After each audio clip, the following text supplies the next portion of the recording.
রাজনৈতিক দল। আওয়ামী লীগের আদর্শ একটাই, সেটা মাফিয়াতন্ত্র, সেটা বাংলাদেশের মানুষের রক্ত এবং জানমালের উপর তারা হস্তক্ষেপ ব্যতীত আর কিছুই করতে পারে না। আওয়ামী ফেসিবাদকালীন সময় হাসিনার যে সাংবিধানিক অবস্থান, সেই অবস্থানের প্রতি যদি বিএনপির ইমান থাকে, তাহলে সেই ইমানকে আমরা লাখ করে রেখে দেবো ইনশাল্লাহ। আপনাদের সকলকে বলবো, জুলাই গণবিপ্লবের শহীদের রক্তের ইচ্ছে নেওয়া ব্যতীত বাংলাদেশের রাষ্ট্রকে আপনারা ছাড়বেন না।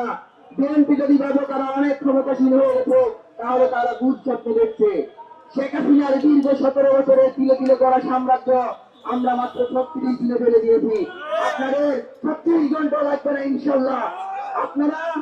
আপনাদের বলবো, জুলাইয়ের গণ আকাঙ্ক্ষা মানুষের সাথে প্রতারণা বন্ধ করুন এবং জুলাইয়ের গণ আকাঙ্ক্ষা বাস্তবায়নের জন্য সকল রাজনৈতিক দল এর সাথে বসে আপনারা একটা সাংবিধানিক নতুন বাস্তবায়ন প্রক্রিয়া বাস্তবায়ন করুন।